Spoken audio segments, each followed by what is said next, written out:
for Haps News, the network of now. It is Tuesday, September 22nd, 2020, and what a 2020 it's been. This morning we are talking about Supreme Court Justice Ruth Bader Ginsberg, who passed away last Friday at the age of 87. And really, thank you for joining, everybody. Mark Goldman is joining from Los Angeles. Good to see you. Ruth Bader Ginsberg was a lion of the equal rights movement. She was a champion for gender equality. She was behind a lot of the major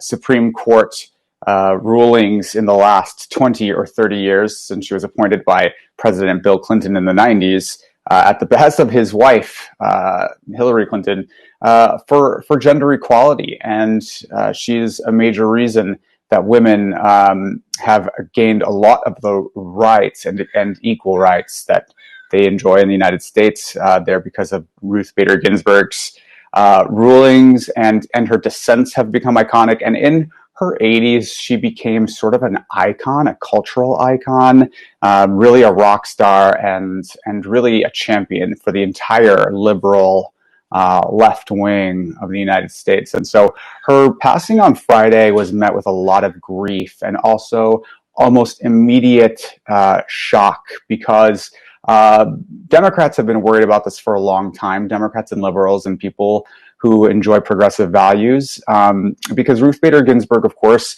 was getting much older in her final years on the Supreme Court and did suffer from kidney cancer at her passing. And because Trump is the sitting U.S. president and he's already appointed 2 Supreme Court justices to the seat, people were very, very worried that Ruth Bader Ginsburg's passing during the Trump administration's tenure would mean that he would get to seat yet another very conservative justice. This would, of course, break up the court for a generation. It would mean a conservative majority on the Supreme Court for an entire generation, a 6-3 split. So we're going to talk about that and more this morning on the AM Report.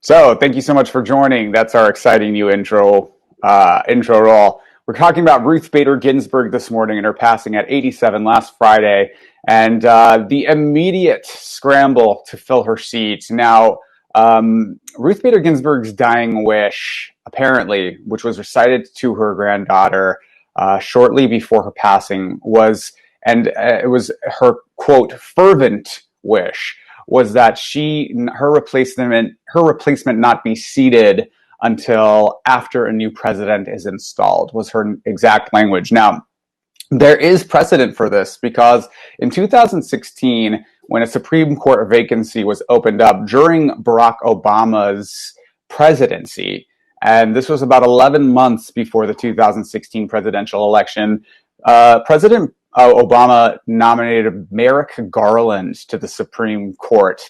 Merrick Garland and Senate Majority Leader Mitch McConnell refused to give Merrick Garland confirmation hearings or an up or down vote in the United States Senate. And his justification for this was that we were in an election year and that the American people should have a say at the ballot box for who the next Supreme Court justice should be. Even though, of course, the sitting president had every right and a constitutional authority to name his Supreme Court nomination, Mitch McConnell refused. And ultimately, because he held power in the United States Senate and Republicans held a majority, they refused to entertain Merrick Garland's nomination and waited until after Donald Trump was elected. And of course, Donald Trump then nominated Justice Gorsuch, who was confirmed to the Supreme Court. Now, uh, during Donald Trump's presidency, Brett Kavanaugh was nominated to the Supreme Court to fill a vacancy. And this was met with a huge battle because of Brett Kavanaugh's history of alleged sexual assault against Dr. Christine Blasey Ford.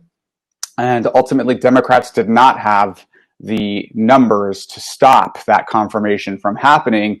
I'll note that Ruth Bader Ginsburg was confirmed by a vote of 93-7 when she was up for the Supreme Court. And now we are in these Supreme Court battles that are split by party lines down the middle.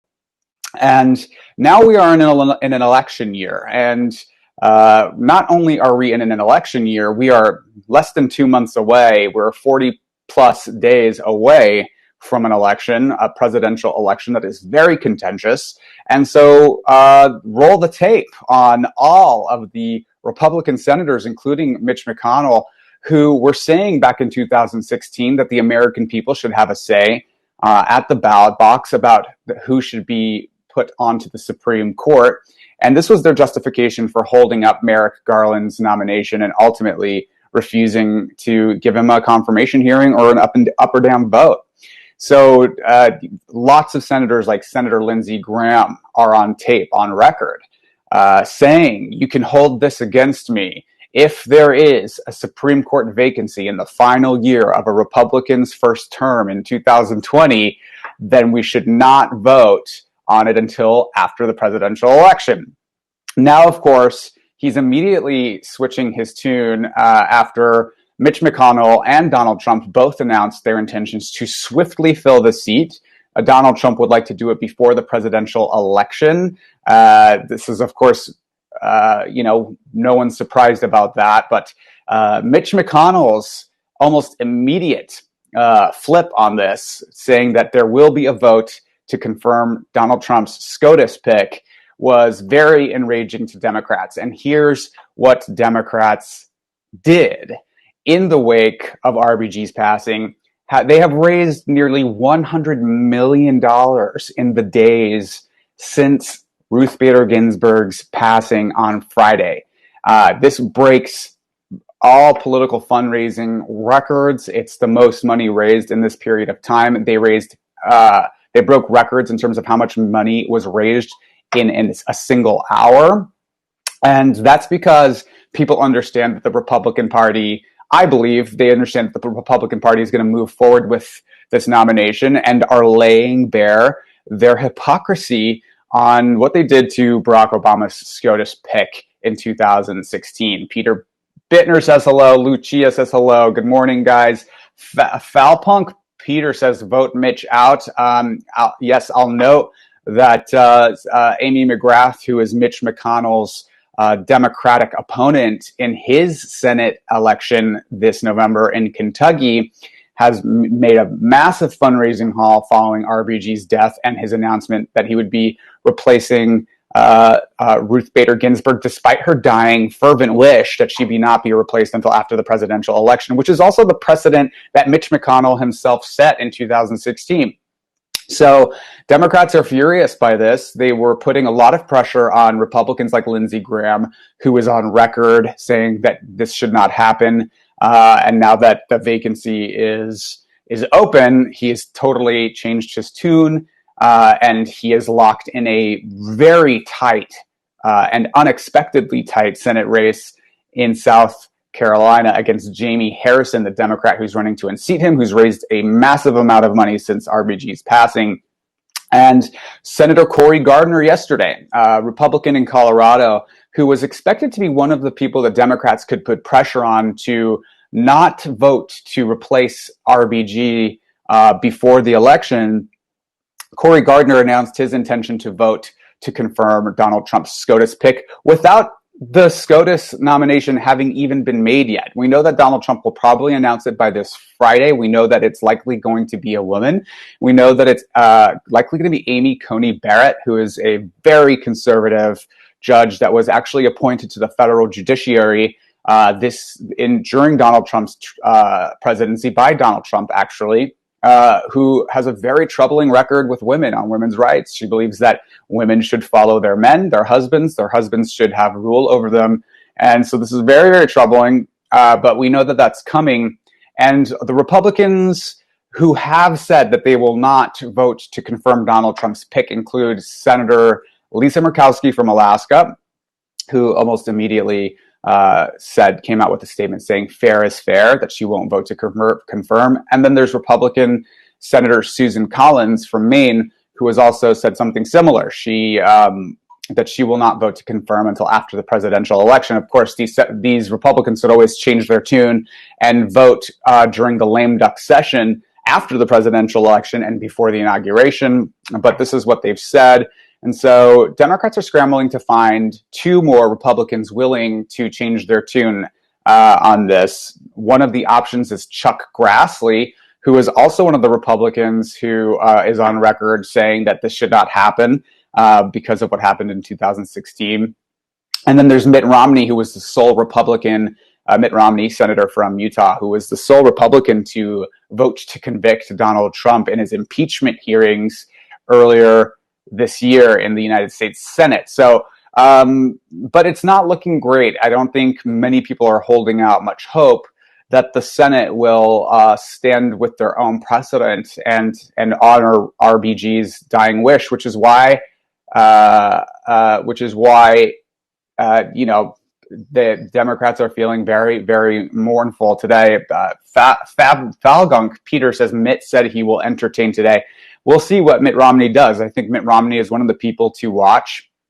I think he certainly has shown that he's willing to break with his party on something as serious as the president's impeachment earlier this year. So maybe he stands on conviction. It's also important to note that Mitt Romney was not in the United States Senate when this all happened with Barack Obama's Senate Supreme Court pick. Excuse me. So all we know is that the Democrats are in a very dire position. This could reshape the Supreme Court for an entire generation. We know that Donald Trump and the Republican Party have expressed a desire to overturn the Affordable Care Act and the pre-existing conditions protections that are included in it, especially during a global pandemic where a lot of people are dying, but also there's 6 million people have gotten sick from this virus. And this virus causes people scarring of the lungs and long-term health problems,